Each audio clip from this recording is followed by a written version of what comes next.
డ్రైవర్లు ఎక్కడన్నా తోటి డ్రైవర్ పంచర్ కానీ బండి కానీ చెడిపోయినా మనం ఒక్కసారి బండి ఆపి అన్న ఏమన్నా సాయం కావాలా అని అడగడం మన ధర్మం. ఈ మధ్యకాలంలో ఏమవుతుందంటే ఎవరు డ్రైవర్లో బండి కూడా ఆపితే కూడా ఆపడం లేదు. అట్లా చేయొద్దండి. ఏదన్నా కానీ ఎవరికైనా దారిలో ఇబ్బంది అయితే ఆపి హెల్ప్ చేసుకోండి. అలాగే మన safety all India driver help line ద్వారా గత 9 సంవత్సరాలుగా కాశ్మీర్ టు కన్యాకుమారి వరకు ఎక్కడైనా కానీ ఏ గ్రామంలో అయినా కానీ ఏ మండలంలో అయినా కానీ ఏ తాలూకాలో అయినా కానీ బండ్లు చెడిపోయినా డ్రైవర్లను ఎవరైనా ఇబ్బంది పెట్టినా ఏదైనా కిరాయిలు ఇవ్వకపోయినా మన జిల్లా ఏ జిల్లా గ్రూప్లో ఆ జిల్లా గ్రూప్లో వస్తే గినా వెంటనే 5 నిమిషాల్లో ఆ ప్రాబ్లంని క్లియర్ చేయడం జరుగుతుంది. 108కి ఫోన్ చేస్తేనే ఆలస్యం అవుతుందేమో కానీ safety all India driver help line కింద తెరపరిస్తే 5 నిమిషాల్లో ప్రాబ్లం సాల్వ్ చేసి పంపిస్తుంది. మరి అలాగే అన్నగారు జీతాల గురించి అలాగే ఓనర్ల గురించి చెప్పారు. వాస్తవమే సమస్యలు ఉన్నాయి.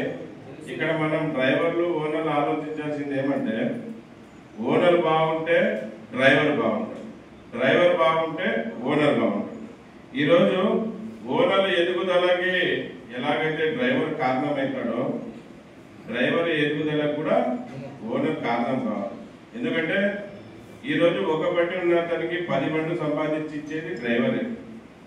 డ్రైవర్ శ్రమించి రాత్రి పగులు తిరిగి కష్టపడితేనే ఈరోజు అతనికి ఒక బండి ఉండేది 10 బండ్లు వచ్చాయి. ఈరోజు అదే డ్రైవర్ ఇంట్లో సరైన వాళ్ళ పెద్దలు అంటే సరైన పౌష్టికాహారం వాళ్ళ తల్లిదండ్రులకి పెట్టుకోలేని పరిస్థితి ఉంది.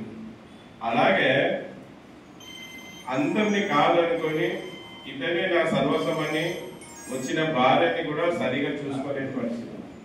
తన కడుపులో పుట్టిన పిల్లలకు కూడా మంచి చదువులు చెప్పించుకోలేని పరిస్థితుల్లో మన డ్రైవర్. మన ఓనరు ఏరా డ్యూటీ పోయించా, ఓకేనా, ఎలాగ నీ కుటుంబం ఎలాగుంది, పిల్లలు ఏం చదువుతున్నారు, ఎక్కడ చదివిస్తున్నావు, అవన్నీ కేర్ కూడా చూసుకోవాలి. ఎందుకంటే అది ఎంత బాధ్యతగా బండి తీసుకుపోయి అంతే బాధ్యతగా తీసుకుని వస్తారు. అలాగే ప్రయాణికుల్ని యాత్రికుల్ని మన గమ్యస్థలానికి ఎంతో సురక్షితంగా సేఫ్టీగా అక్కడ చేరుస్తున్నాడు. అతని గురించి ఆలోచించారు. ఇంకోటి శాలరీ విషయం చెప్తారా, భర్త విషయం చెప్తారా, ఇది మన రాయలసీమ ప్రాంతంలో చాలా దారుణంగా ఉంది. దానికి కారణం ఫస్ట్ ఈ అధికారులే. ఎందుకంటే చాలా మంది మన ఓన్ కమ్ ట్యాక్సీ డ్రైవర్లు నా మీద బాధపడతా ఉంటారు. కానీ వాళ్ళ బాధలో వాళ్ళకి అర్థం ఉండొచ్చు, వాళ్ళు బాధపడేదాంట్లో అర్థమే లేదని నేను చెప్తాను. ఎలాగంటే మన రాయలసీమ ప్రాంతంలో ఎక్కువ ఇల్లీగల్ గా వైట్ బోర్డులలో కిరాయిలు తిప్పుతున్నారు. ఇల్లీగల్ గా వైట్ బోర్డులలో కిరాయి తిప్పుతున్నారు. మరి చాలా స్టాండ్లు ఉన్నాయి. ఆ స్టాండ్ అంతా వైట్ బోర్డులో పెట్టుకొని కిరాయి తిప్పుతుంటే ఈ అధికారులకు కళ్ళు కనపడటం లేదా? లేకుంటే వాళ్ళతో ఏమైనా ముడుపులు ముడుతున్నాయా?